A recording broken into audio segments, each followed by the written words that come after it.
All right. As always, we are live.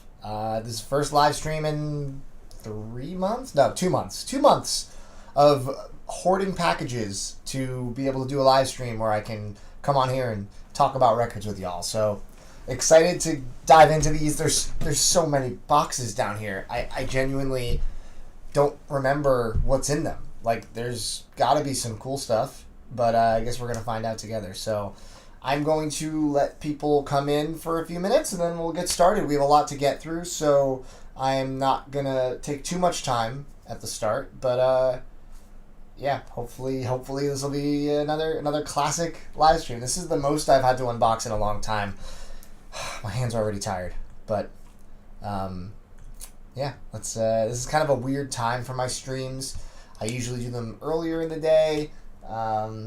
I just thought it was, I had some stuff earlier today, so I thought it would be fun to do 3-3 at 3. It's like a fun little thing I came up with. What's up, Terry? Can't wait to see you in a couple months. Lone Wolf, what is going on, my dude? I'm so happy that you're still coming into these streams. I was just thinking about Jim the other day, actually. What's up, Nikki? What's up, Adam? What's up, Lisa? All right, we got a good crew going here. All right. I promise this live stream will be worth it. There's so many boxes to go through. This will be worth your time. Grab yourself a cocktail. No, it's too early for that. Grab yourself a coffee. Too late for that? Grab yourself a beverage of some kind, maybe a snack, and let's get into it because time is ticking, and I got too much to get through. So, all right. What's up, Shane? Alright, so this first one is a classic box within a bag. Josh Crotto! I wonder how many of these records are going to be for the shop and how many are going to be for me. That's the real question. Or how many will be for me that end up at the shop. Who's to say? I just want to say to y'all, I have a bunch of great videos coming. This week, I have a video coming out showing off this insane new collection that we just got. I have a travel video that I'm working on. It's going to be out in a couple weeks. Another episode of Vinyl Intervention in the can. So things are going for Too Many Records. We have some online presence stuff happening, which is nice. So, all right, let's see what we got here. What is happening? All right, this is... Oh, yes. I remember ordering this. It says Goth Boy Click. Yeah, it's true. Goth Boy Click is a, I guess it's kind of like it's like the young Wu-Tang. No, that's not a great way to put it. But basically, it's a collective of rappers that kind of lean a little bit more emo rap. They were led by the late, great Lil Peep, who is not with us anymore. But lots of great people on this, including Lil Tracy, Wicca Face, Springs Eternal, who I'm a big fan of.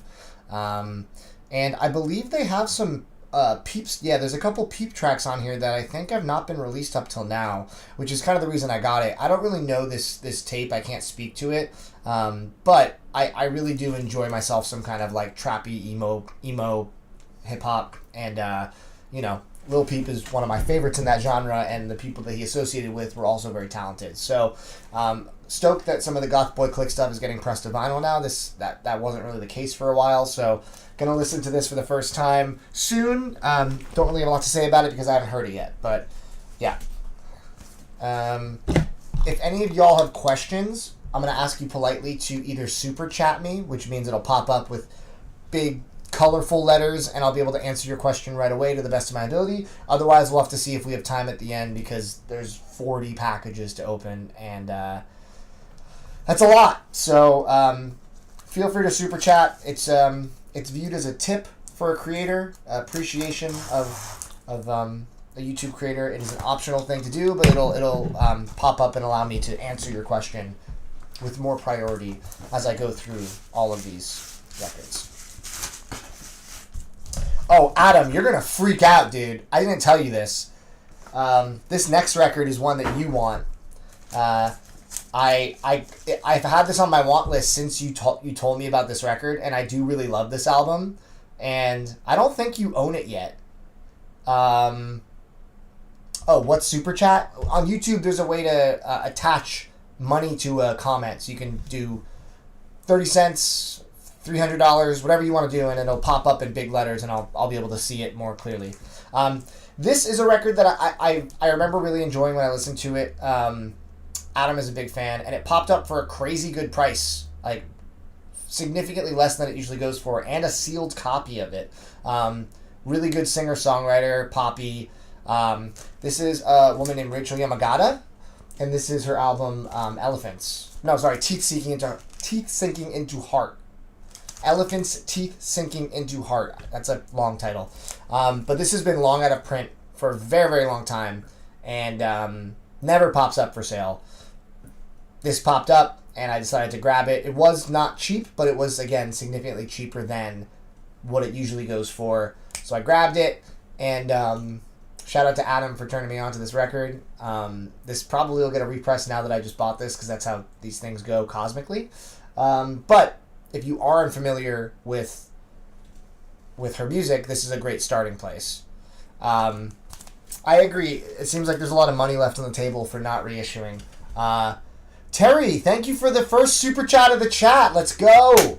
I will answer your question now. When is my trip to Japan? I'm going to be leaving middle of April, and I'll be there through the end of the month. So I still want to make a video on the channel talking about my upcoming trip to Japan, because I haven't told anyone outside of in person and in these live streams, which is, 30 to 70 people each time. It's not like a lot of people know. So I should probably do a dedicated video talking about my trip to Japan, just to even get some suggestions on things to do and places to go. But yes, it is coming up quick. I have not planned enough for it yet, so a lot of my time is going to be moving forward and trying to plan for it. But yes, it is incoming, and I am very, very excited.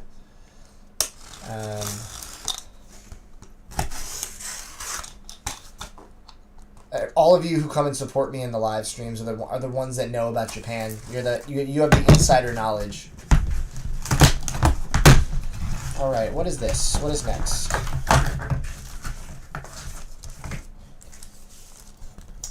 Oh yeah, why did I order this again? What was the origin for this? This is a pop punk record by a band called Handguns. This is Anywhere But Your Tongue. I'm trying to remember how I found out about this. There was something about one of their songs that was maybe on a compilation that I heard, or was in a TV show maybe? I don't know. I just remember I heard a song of theirs and really liked it, and then I went on their site and they still had copies available for sale. So I grabbed a copy. It wasn't very expensive, and yeah, you guys know I love my pop punk. I would highly recommend checking this out. Yes, I get so many records I forget. It is true. All right. It's been a while since I've botched an opening like this, haven't I? Mother of pearl. Okay. I'm gonna have to just rip this mailer the fashion way. Just really tear them apart. Really tiramisu. Okay. All right. This is a record I own, but I decided to upgrade. So, this is Caribou, Our Love. I absolutely love this record. Caribou is an electronic artist who dabbles in kind of a little bit of kind of pop electronics, down-tempo electronics, experimental. And Our Love is this kind of like really heady, 80s-inspired synthy masterpiece. Really, really beautiful music. And I have the standard black press, but then I saw that there was a pink vinyl edition that was also half-speed mastered. So I was curious to compare the original press with this to hear if there's a real difference sonically. And either way would be really cool to put in the shop. Not a very expensive record, but a record that most people love who've heard it. So I'm guessing this is going to be the better one. Who's to say? But yes, if you don't know Caribou, this is a great place to start. Although I will say, I do feel like this record within his kind of his world of music he's created is a little different than everything else. It definitely has this kind of really interesting, cohesive vibe that nothing else really sounds like, per se. But I will say, if you like this, you're likely to like other things in his career. The song that I would start with is the first track, Can't Do Without You. Really, really hypnotic groove and super catchy, but the whole record is great. So check that out for sure.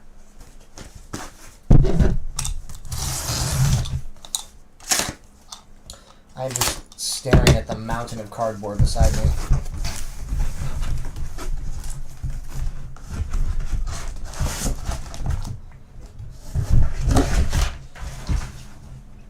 This is...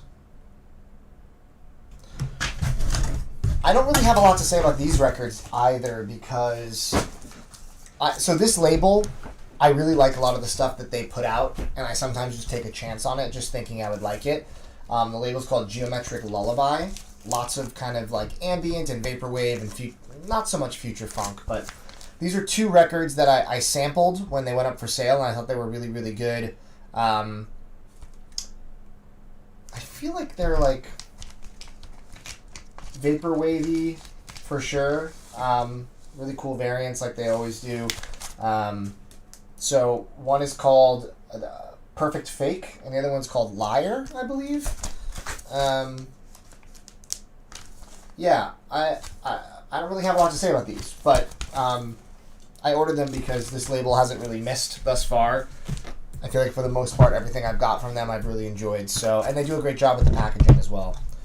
So yes, moving on.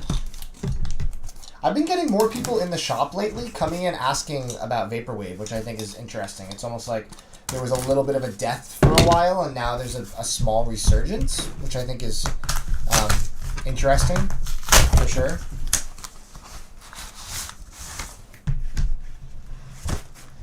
All right. Oh, they included a Faces record as a filler. I wonder if it's thrashed. I don't know. Who cares? But yes. There we go.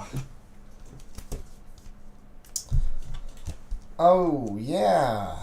There's so many records I ordered in the moment I was so excited about, and now I can't even remember why I ordered this. I believe this is this is My Dead Girlfriend, which is I believe Japanese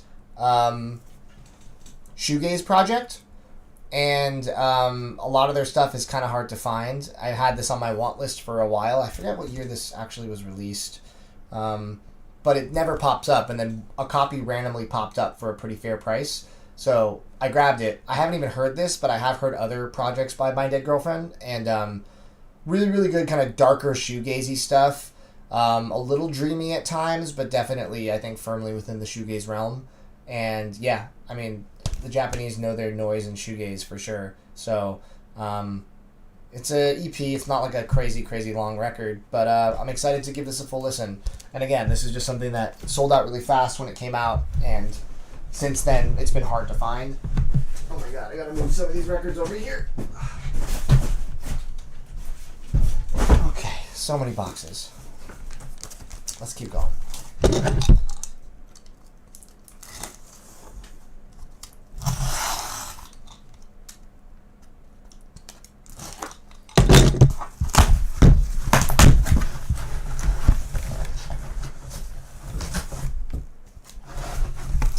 Oh, yeah, this is cool. Shout out to my main man Mario for recommending this. Mario is my friend who was a regular at the shop until he just decided to move back to the East Coast and he left me. He was my hip-hop fan, and we used to listen to hip-hop. We started something called Hip-Hop Tuesday at the shop where we would just bring in different hip-hop records and kind of show each other stuff.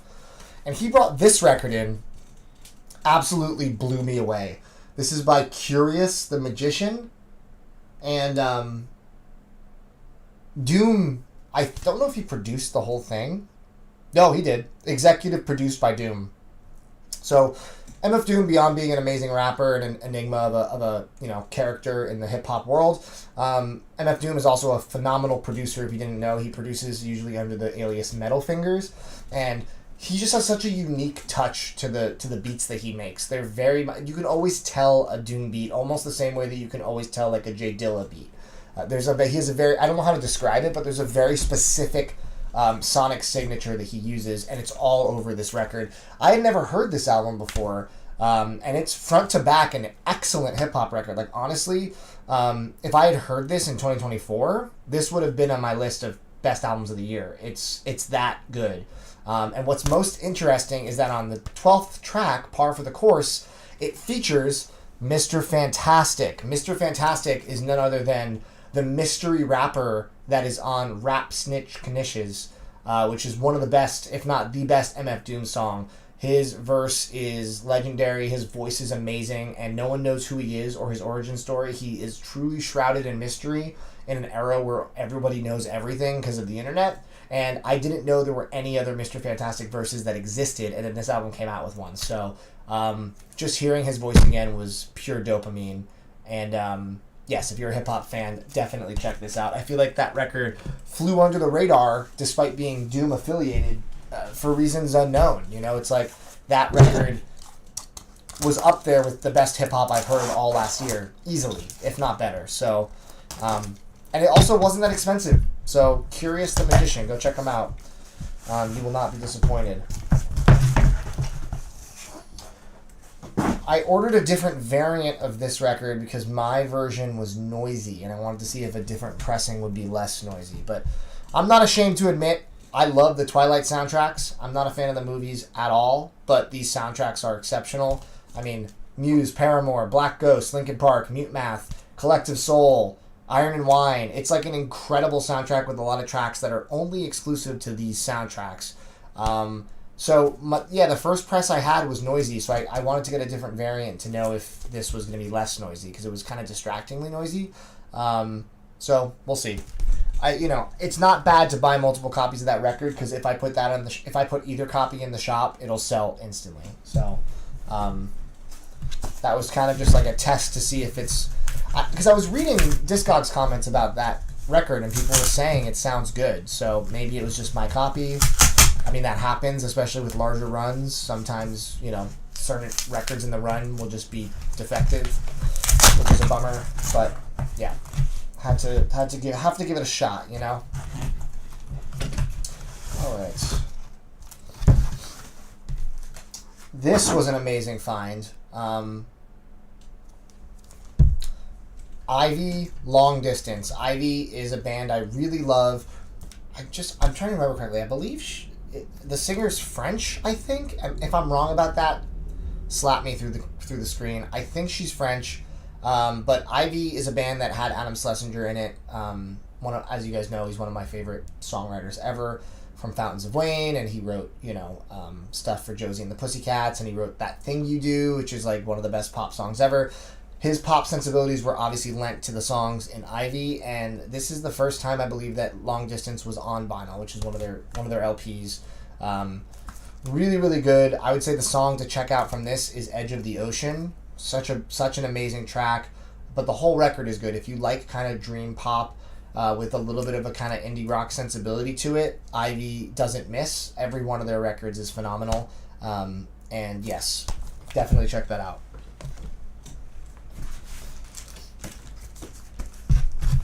Alright.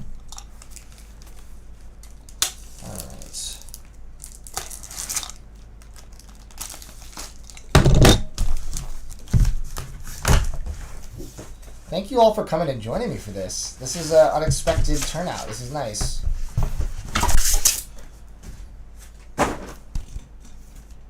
This is not the only copy of this artist that I have in this haul, because I ordered a few when I discovered her.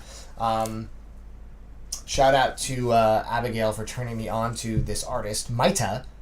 Maita is from Portland, and I had not heard her music, and it's really beautiful, kind of sultry, darker singer-songwritery stuff with a lot of pop edge to it.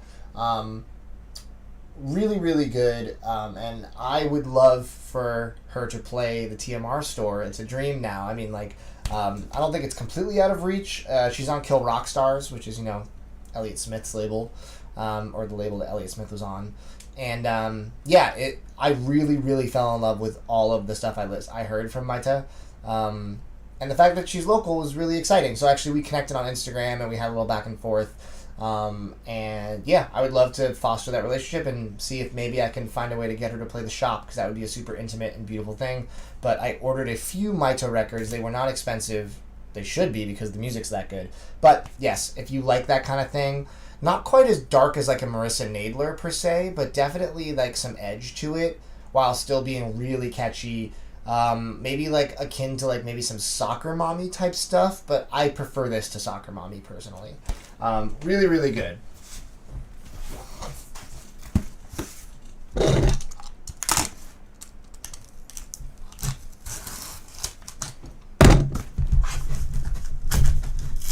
How y'all doing? Let's get some more chatter in the comments. I know I said I wouldn't answer comments, but you guys can talk amongst yourselves. Hi, Matt Miller. Oh, speaking of, this is also Maita. I was just talking about her at length. I'm not going to continue, but yes, amazing. I recommend getting, I believe she has 3 LPs. Just grab them all. They're all good.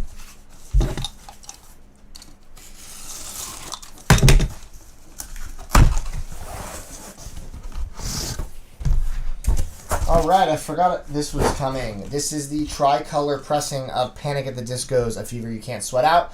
Seminal record for me. One of my favorite emo records ever. Catchy front to back. Really unique sound within the emo space at the time. What was this, 2005 this came out? 2006. Yeah, just an incredible, like, cabaret pop, emo rock, you know, high-octane masterpiece. And, I mean, most people know this record. They are playing this record at the When We Were Young Fest in full later this year, and it's taking everything in me to not justify going, because seeing this record live front to back would be amazing. Brendan Urie was notorious for not wanting to play a lot from this record during the Panic at the Disco tours that were the final few tours they did, because he wanted to focus on his new material, which, truth be told, isn't that good. In my opinion, it's not great. He has a great voice, but the songs were, for lack of a better term, booty butt. Not so good. But the fact that he's going to play it front to back is probably the only time it'll ever happen, so I'm still waffling on it. If anyone knows anyone at When We Were Young, reach out for me. But yeah, this is the tricolor. I'm going to A/B test this with my copy, which I believe is gold vinyl, and we'll see which sounds better, but this tricolor variant is perfect matched with this, so definitely gonna ideally keep that one if it sounds good.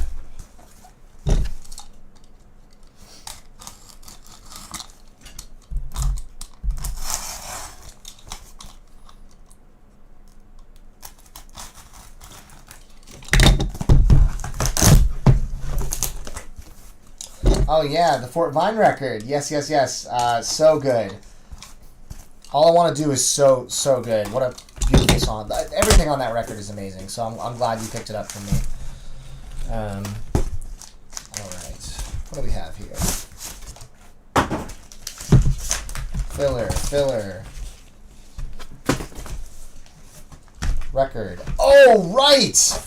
Damn! This is awesome. This is an extremely rare Brazilian record, and truth be told, I don't know it super well, but one of my regulars, Ilya, who knows a lot of great music, and he's turned me on to a lot of great stuff in the past, he turned me on to this, and I added it to my want list. It barely ever pops up, but a copy popped up, and it was not cheap. It was one of the more expensive records I've ever bought, but look at this cover. Look how insane this cover is. Just the amount of stuff going on here. So the actual album is called O Som de LCV, which is Luis Carlos Vinhas, Psychodelico. And it's kind of like a psychedelic bossa nova MBB record. It's really hard to find, and this is an, I believe, original Brazilian press. I don't think they did that many pressings of it. It does look bad. I'm looking at the disc right here, and it looks worse visually than they described it, which they described it as VG+, and it looks G+ at best. So, hopefully I don't have to return this as item not as described, but I'm going to probably run it through the ultrasonic cleaner at the shop, give it a listen. Maybe it plays better than it looks, but I thought the price was a little too good to be true, even though it was still in the triple digits based on the condition. But I guess we'll find out. But yeah, right now, looking at this disc, this is like, there's little scratches everywhere. I don't see any deep gouges, but yeah, it is literally riddled with scratches. So again, extremely hard record to find. A lot of times, these records that are like rare African records or Brazilian records will sound better than they look. I have a the Jadu Sisters record, Danger, that looks awful, and it plays like strong VG and like enough for me to want to keep it. So I suppose we will see what happens with this. But yeah, so we'll have to give that one a benefit of the doubt scenario and hope that it plays VG plus. Worst case scenario, if it doesn't, maybe I'll get a little money back, or maybe they'll just want a refund. I don't know. But that record does not look good.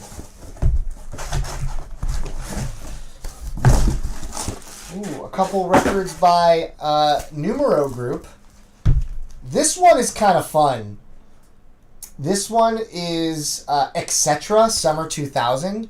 This is like a fun story that I don't know if I can necessarily share the whole story because I don't know it well enough, but I guess it's these young girls that didn't really know how to play music, and they came together in the summer of 2000 and they made a record together, and I guess they unearthed it recently and Numero Group thought it was worthy of pressing to vinyl.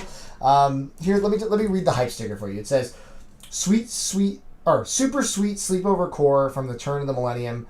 When not at the mall or elementary school, Jessica, Aiden, Janet, and Mary created a suburban spice world all their own, singing, dancing, and making videos in anticipation of a global pop takeover. Summer 2000 expands their home-burned Y2K CDR Stardust, encapsulating girl group R&B, trip-hop, Eurofunk, and pool party heartbreak into a revealing portrait of millennial girlhood. So the reason I grabbed this is because, first of all, I'm a sucker for holographic packaging, but second of all, I listened to like half the record, and there's elements of like Radiohead in there. Like there's some really interesting vocal harmonies, and also some really interesting instrumentation that kind of surprised me from what this is described as. And I thought this was a cool relic to own. It seems like it's going to be a more unique record in my collection, and I just love that this is like a shelved record from 25 years ago that's now getting a vinyl press. So very cool. And Numero Group doesn't really miss. Numero Group kind of is known for reissuing really amazing albums. They're pretty across the board pretty accurate, so I don't think they would press it if it wasn't worthy of being owned. This is another one that's been out of print for a long time. Her Space Holiday, Home is Where You Hang Yourself. Been wanting this record for a long time. I'm a huge fan of Young Machines. Is that what it's called? The Young Machines? Am I crazy? Space Holiday. Why does that sound wrong in my head? Hold on. It's like indietronica. The Young Machines, that's right, yeah. The Young Machines is my favorite of their records, but this one's probably a close second. Really good, kind of dark, lyrically, upbeat, sonically, indietronica stuff. And this record, like I said, was super out of print for a long time, and Numero Group just decided to do a repress of it, which is great. So I snagged both of these at the same time. No regrets.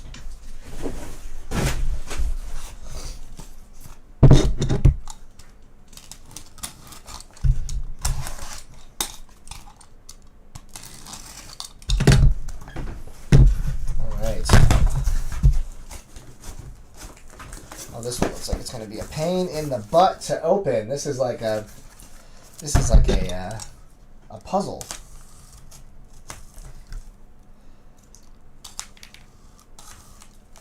What the heck?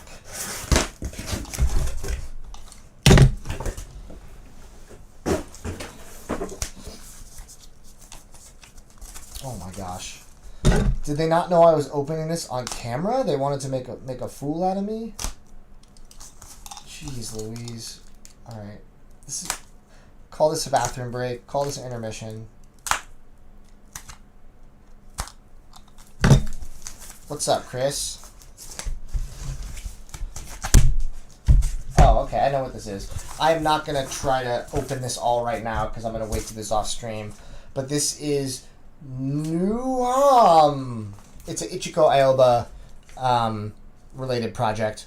And anything that Ichiko Aoba does, one of my favorite Japanese singer-songwriters, is worth getting. I didn't know this album existed till a couple months ago, and I decided to grab it. I haven't even heard it, but anything Ichiko Aoba does is worthy. So excited to give that a listen.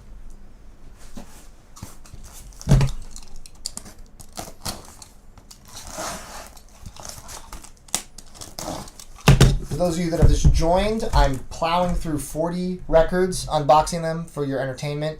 If you have a question for me, feel free to super chat me, and I will answer your question immediately, to the best of my ability. This one is a video game one that I think might be embargoed, so I might have to hold off on this one for a minute. Sometimes that happens here, where there's like a private video game thing that I can't share yet. But everyone's understanding and or doesn't care, which is a nice, it's a nice consolation. All right.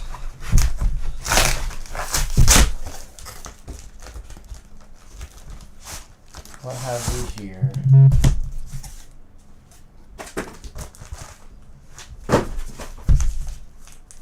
Oh, yes, sweet. This is Paramore. All We Know Is Falling. This is their first record, and I owned the silver Fueled by Ramen anniversary pressing, and only recently did I realize that it's missing the bonus tracks, O Star and This Circle, which are excellent tracks from early Paramore days. It is only, I believe, on this variant, which is this really cool splatter variant that matches the cover nicely. So I put it in my want list. It finally popped up for a very fair price, I thought, and I'll sell my silver copy in the store. So now I have the copy that has all the tracks. As you know, Paramore is one of my definitely favorite bands. So very excited about that, having those tracks on vinyl. I thought they all had it. I was wrong. Okay, let's keep going. Many more to unbox. And I haven't cut myself yet.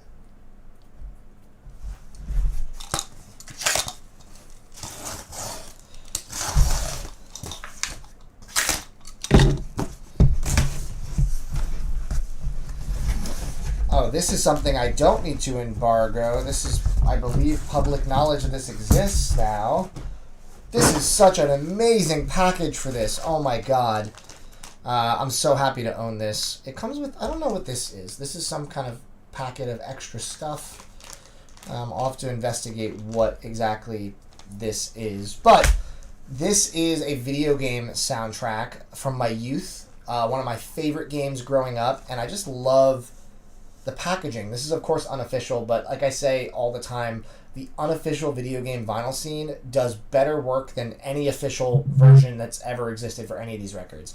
And this is Spyro the Dragon Sound Collection. It comes in this incredible shiny cloth bag on the exterior, which is just beautiful. Like, this thing is so luxurious and sparkly and feels really nice. And then the discs are these amazing splatters. I mean, just look at this art. Like, the official label could never do this. Spyro is like a game from my childhood that I still love. I have in my hallway, I have a little Spyro statue sitting there. Yeah, beautiful gatefold, beautiful discs inside of this amazing, this is amazing packaging. I want to give a shout out to where I picked this up, which was Al's up in Seattle. Al, she has Adam, I had a lot of favorite games growing up, all right? Just like I have a lot of favorite albums. I'm a passionate person. Al has a few stores up in Seattle area that are video game and vinyl related, and her online store happened to have a few copies of this, and I got lucky enough to grab one. So, and I think the price that she had it for was quite fair. So shout out to Al. Every time I see her at a con, she's always so gracious and kind to talk shop and talk as friends. So shout out to Al. Check out Al's places up in Seattle if you're ever up there. But yes, Spyro rules. They can't all be favorites. Yes, they can. Yes, they can. You can also have more than one best friend.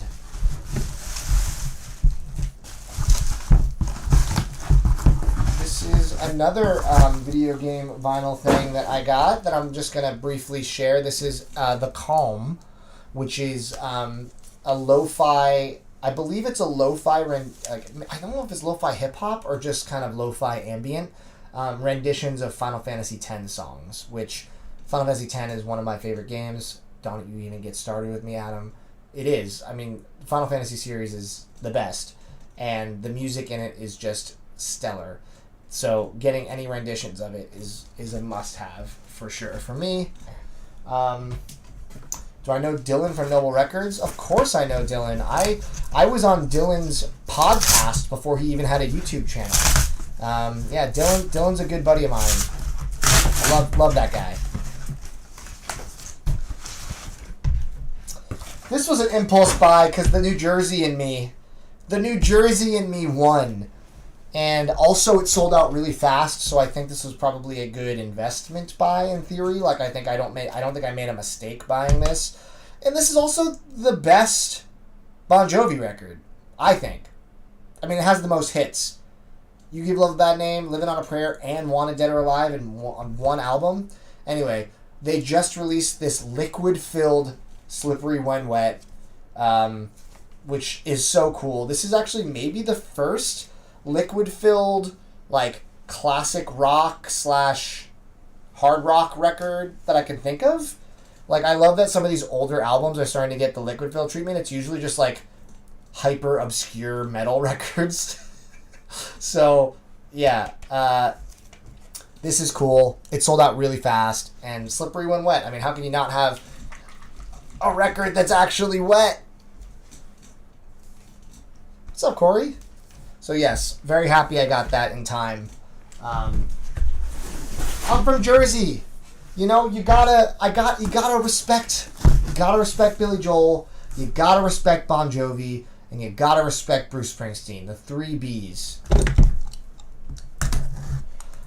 Liquid-filled records used to leak. They have since figured out a way to stop that. But the early liquid-filled records, as Adam can attest to, if you guys are longtime viewers of the channel, I'm talking back to 2016, you'll remember Adam came over to my house and showed me his bootleg liquid-filled Gorillaz Demon Days record that was leaking all over the place. What an iconic video in the Too Many Records lore. Man, that feels like an eon ago.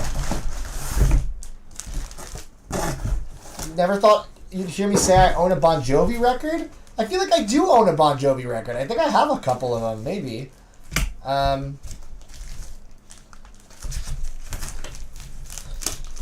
This, I don't know if this is on embargo or not. This is another video game one that I think it might be embargoed, so I gotta be safe. Better safe than sorry. I'm sorry to you guys. Although that was so obscure, I don't think anyone here would really care. Alright.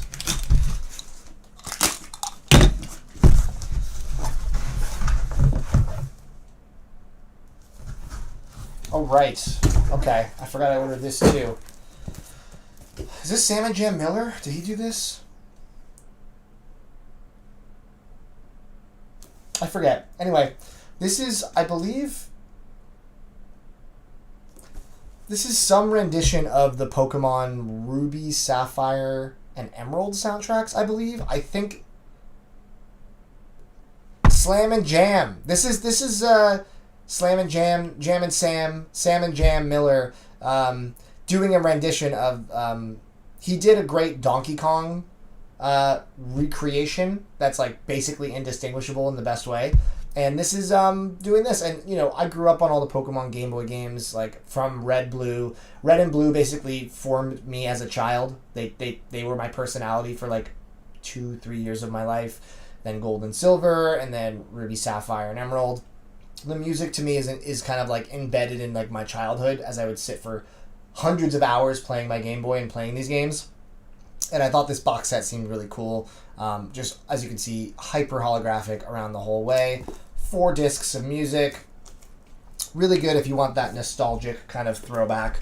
And I frequently do. So yeah, had to go and grab it. That one, I believe, is official. It's not like a bootleg. It's actually, because it's a recreation of the music and not the actual music itself, it's allowed to have its own life outside of that. So.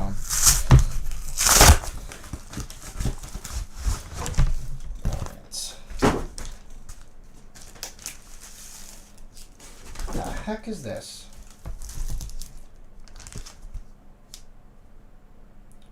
Oh, okay. This is another, man, I honestly feel, okay, I feel insane when I do these live streams because I feel like I don't order or listen to a ton of video game vinyl and vaporwave anymore. Like, I feel like those feel like old versions of me. And then when I do these streams, half of it is video game vinyl and vaporwave, and I feel crazy because I don't remember ordering it. This is a vaporwave record. It's called nightbeach.mp3. It's like the most vaporwave name ever. I remember I heard it and I thought it was excellent, and I thought it definitely carved a path outside of what vaporwave records tend to sound like, which can be a little redundant. This one felt very fresh and unique production wise. Yeah, I ordered another vaporwave record because apparently I'm insane. I don't know. All right, we're getting there, guys. We're getting there. We're blowing through. As mentioned, if you would like to drop a super chat in the chat, I would appreciate that that tip as a creator, and I will answer your question. And if not, that's fine too. All right, I got these 2 records from Discogs because they were very good price for both, and they add to my growing collection of the legendary Buckethead. So this is Roller Coaster Track Repair, and this is 513-1031. Buckethead is, if you don't know, one of the best guitarists ever to live. I saw him last year with my boy Chaz at the Crystal Ballroom. He did the Robot. We saw Buckethead do the Robot. It was crazy. He wears a KFC bucket on his head and a mask, and he plays guitar better than anybody. Almost. Top 10. I would say top 10 seems safe. Terry! Oh, you asked a question. Did I get my Supercilious Imaginary Friends album? Did I order that? I don't think I know what that is. Supercilious Imaginary Friends? Send me a message about that. Did I that doesn't ring a bell. But I trust your taste in music, Terry. You and I have very similar tastes, so I'll definitely check it out. But yes, Buckethead is amazing. He has everything from like ambient guitar soundscapes to death metal. He thrashes on every level of that the guitar could possibly do. I prefer his more meditative soundscapey stuff, but I also do love when he does like 80s metal inspired songs and riffs. So yeah, can never have too much Buckethead, although some might say I do, because now I think I have maybe 15 Buckethead records on vinyl. Some of them are bootleg, some of them are not, but Buckethead rules. He played with Guns N' Roses for a little bit, for crying out loud. Never forget seeing Buckethead do the Robot.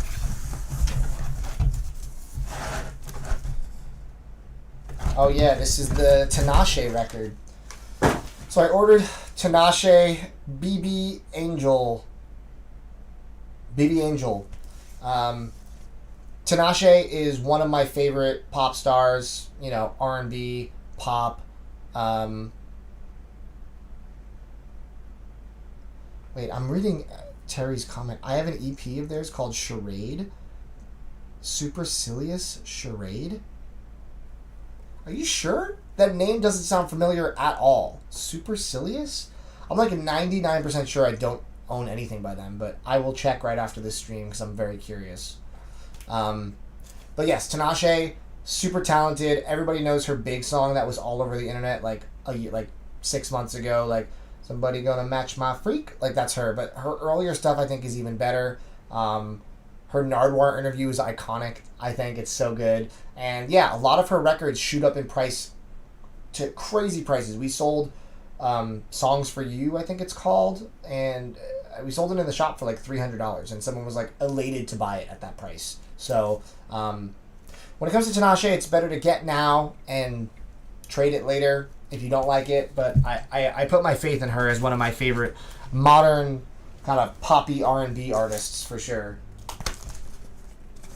All right.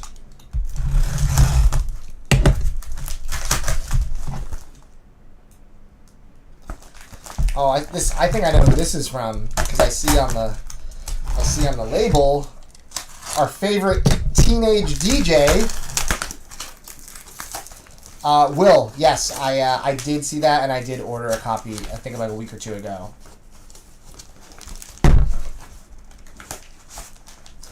Yep, this is our favorite teenage DJ. Another artist that I just literally can't stop buying. Oh my god. Look at this insert. Hi guys, Anthony Fantano here, Internet's busiest music nerd, and I'm here to talk about DJ Sabrina, the teenage DJ. An immaculate conception of beats and sample work. I don't know, I'm not going to pretend to be Fantano. But, yes, I love DJ Sabrina, the teenage DJ. I think all of the records are so good. Just like these really kind of charmingly nostalgic, danceable, housey, funky. I don't know. They're just like, they're amazing. And look at this packaging. Hex, signed by Sabrina. Beautiful trifold gatefold. Really sparing no expenses with a lot of her packaging, like the box sets and the records. And I just love the art. They're always like so like uncanny. Like that's so creepy. But yes, so good. Oh, Genova 7, what's up? I have not heard of El Stu. Can you send that to me? Because that sounds right up my alley, and I'm now scared that I'm going to have to track it down, which is not going to be good for the old wallet, I fear, based on what you said.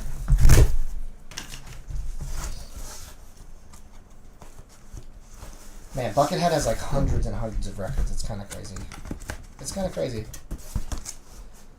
All right. First time on vinyl, You Had Me at 6, Hold Me Down. You Had Me at 6 is a pop punk record that a pop punk band that I really enjoy.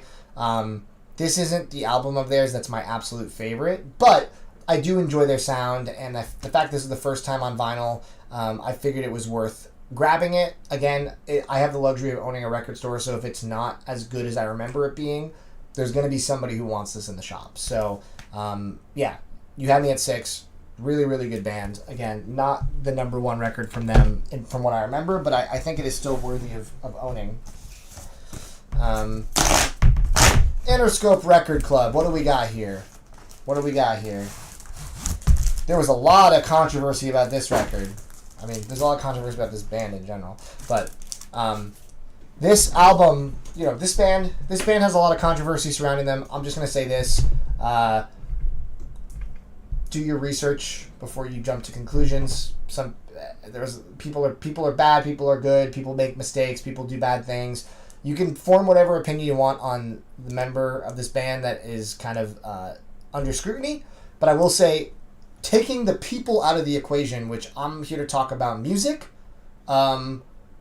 musically, Brand New is one of my favorite bands. Like, musically, their music has been so important to me for so long, and The Devil and God, Are Raging Inside Me is one of the best kind of emo post-hardcore records ever, in my opinion. This Interscope Vinyl Club just did a pressing of this that's half black, half white, and a lot of people got their copies canceled because they oversold it, and there was people were freaking out online about it.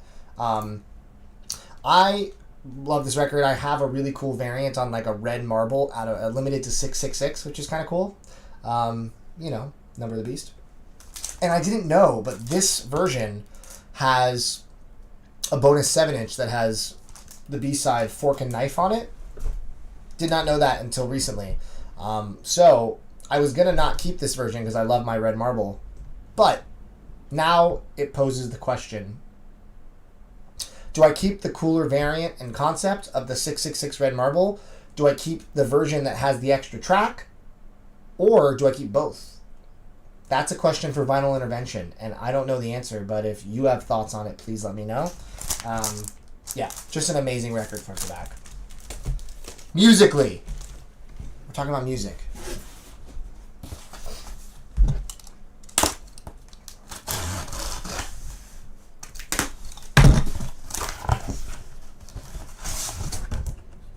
Oh, and the third Maita record that I ordered. I told you, I went down the Maita rabbit hole as soon as Abigail told me about it. So this is another Maita record. So good. Who's going to be doing Vinyl Intervention with me? I guess you'll have to wait and see who is going to be in the next episode of it, which is already filmed.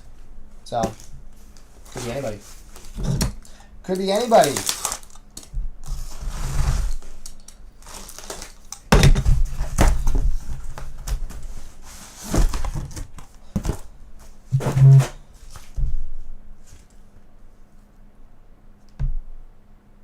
What?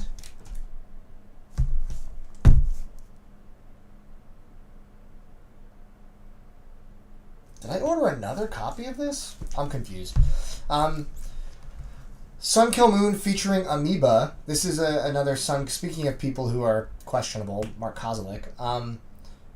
Sun Kill Moon is an amazing singer-songwriter project, and this is a later release of his that I feel like is a return to form. For a while, Sun Kill Moon, songwriting-wise, went completely off the rails in terms of just, like... Yeah, it was just not it. It was like rambling singer-songwriter stuff that just kind of went way too far out there experimentally and was not fun to listen to. This feels like a return to form to some of his earlier projects that are, for me, legendary. So I grabbed this, and I don't remember ordering if there was a repress of Benji, but I guess I did. Benji is considered by many to be his best record. It's not my favorite. It's top 3 for me. But Benji is a very hard record to track down. I guess there was another repress and I ordered another copy. I guess I wanted to A/B test it against... Unless they just sent me a copy. I don't know. I have no idea. I don't remember ordering another Benji, but then again, I don't remember ordering a lot of things. I'm a bit of a wild card when it comes to this stuff. So I'll have to go and double check that order email and be like, what happened here? What's going on? Yeah, Common as Light and Love is not it for me. That record was not a good listen. I did not enjoy it. That's like kind of the beginning of the end for Sun Kill Moon for me. I think Benji was the last great record he did, and yeah. This is an exciting record. This was a DJ Wags recommendation to me. This is one of Chet Baker's final records. Chet Baker meets Novos Tempos Sal Samba. Hey, what's up, Jay? Sal Samba, this is Chet Baker basically doing like kind of like Latin Brazilian style vibes. Obviously he's fairly old in this photo, but as one of his later projects, it's surprisingly cohesive and good, and it's also very hard to find, especially in the States. So Wags has kind of dangled his copy in front of me for a long time, and then I finally saw one pop up on Discogs that was reasonable, and I said, all right, I'm buying it. So I do enjoy Chet Baker. As you guys know, I'm getting more into jazz over the years, and Chet Baker is someone that I have gravitated to for sure. Not everything, but there have been a handful of albums I've talked about on this channel, and this record is one I wanted for a while now. So I'm very excited. As you guys know, I love kind of those like Brazilian Latin styles to it, and yeah, this record is just it's fantastic. So. Really happy. It's never had a repress either, which is interesting as far as I know. There's no, like... It's ripe for, like, an Analog Productions or, even, like, maybe, like, a Tone Poet or something. Like, I don't know why they would leave that one in the dark. But, again, with time, everything gets a repress for the most part.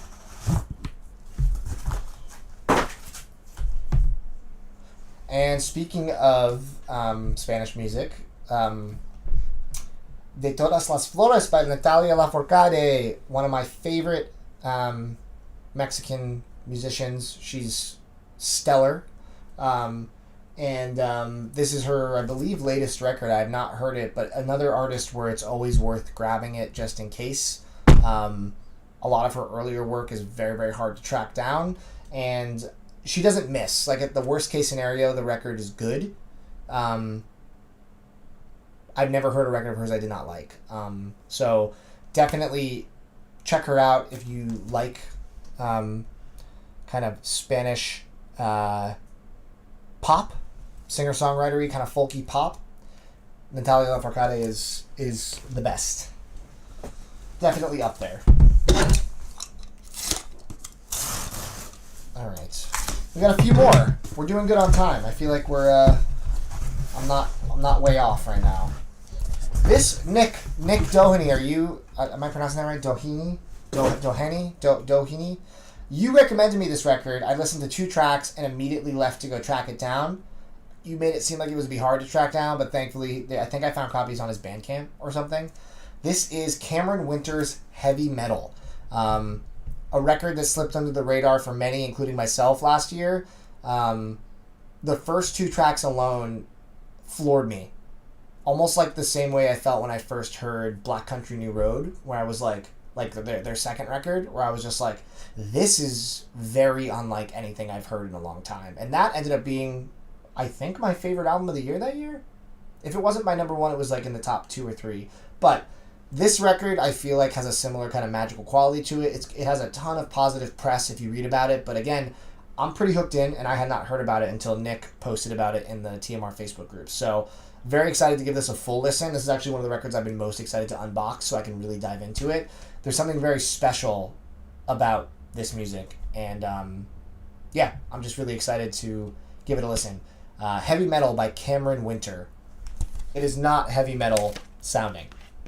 Not yet, at least. Maybe it gets there, but it's kind of just like really unique singer-songwriter stuff that's kind of in its own lane. It doesn't really sound like anything that I can think of, which is great. It's awesome these days when you find a record that is so singular, you know? This is a repress of, oh my god, Box Mountain, no, what are you doing? This is a repress of one of my favorite hip-hop records, E&A by Idea and Abilities. Rest in peace to the great MC Idea. I have the picture disc of this. It was a Record Store Day release years ago. And it sounds good, but I really wanted to get this one. Let's pop it open. Let's take a look at the variant together, because the variant looked sick from the mock-up, if I remember correctly. And assuming this sounds good, I'll probably sell the picture disc. But if you like kind of turntablism in your hip-hop and amazing lyrics, amazing rapping, oh yeah. Yep, that's sick. This will be the one I keep, unless it sounds terrible, but I can't imagine it sounding worse than a picture disc. And that picture disc actually sounds pretty good. So, yes, Idea and Abilities rules, and this record is my favorite of theirs, which is maybe a hot take, but, or I mean, no, I guess it's not, because it says this is the album that defined them and launched them into the spotlight. So maybe that's not a hot take. I thought everyone preferred Firstborn, but this, for me, is chef's kiss. So, so good.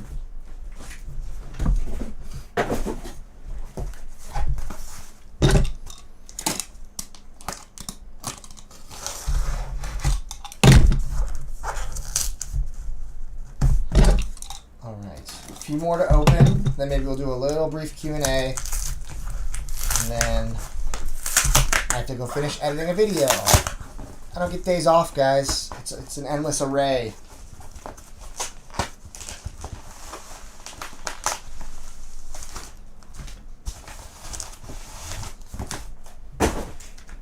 Oh, right. This is a record that I've been on the hunt for a minute. This is Stillness in Wonderland it's the deluxe edition by Little Sims. This is, I believe, her first record, her first or second maybe, early on. And before she was so well known and appreciated, Vinyl Me Please took a chance on her and did a pressing of it. And it's a very hard record to find. I've had it in my want list for years and years. She's such a talented MC, such a talent in general. Just like her music is so consistent, and it's hard, I feel like, for female MCs to break through to the mainstream consciousness if they're not going the full pop route. And I love that she, much like Doechii, like are kind of finding ways to grasp. They reprinted it pretty quickly. Oh, that's a delayed comment from before. Gotcha. I was like, this has not been reprinted. This is, I believe, still very out of print. But I love this album art. I love it so much, and I'm really stoked to own this. I had it in my want list for years, and finally one popped up that I was like, that price seems fair. I don't remember what it was, but it was it was a very good price, if I remember correctly.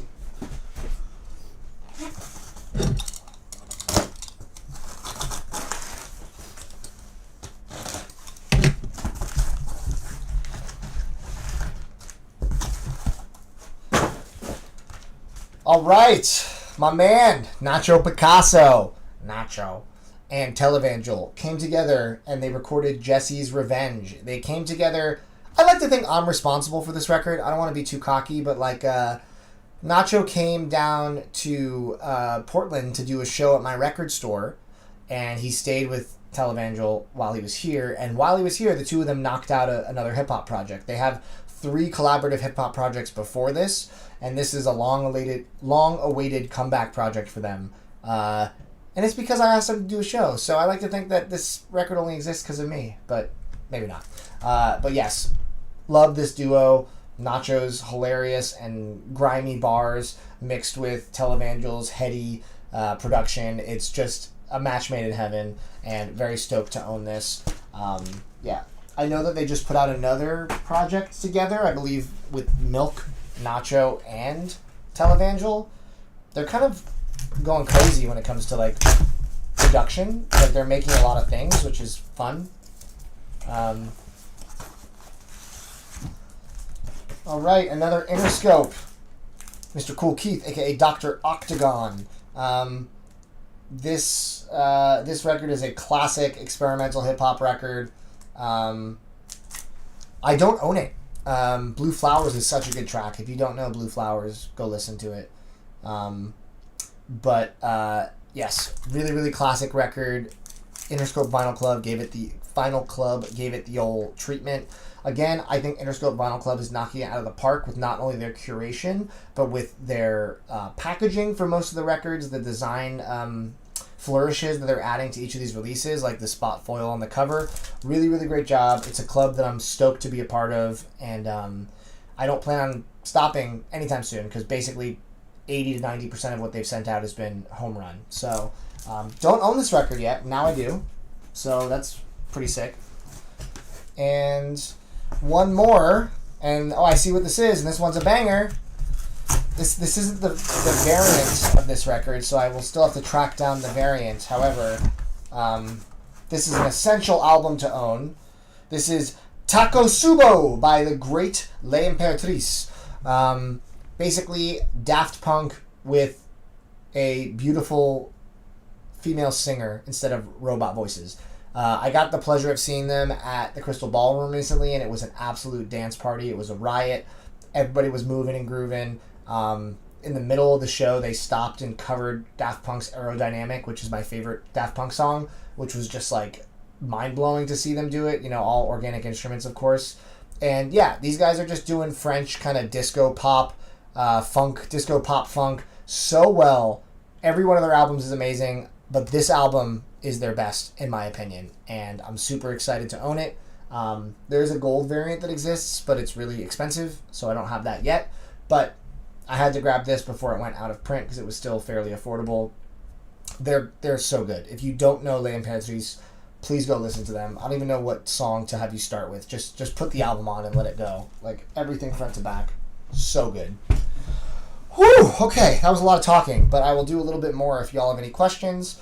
I'll stick around for a few minutes. Yeah, we blew through those 40 mailers pretty quick. Feel free to ask any questions you have at this point, and I will answer them as needed. Man, live streams take a lot out of you, huh? Whew.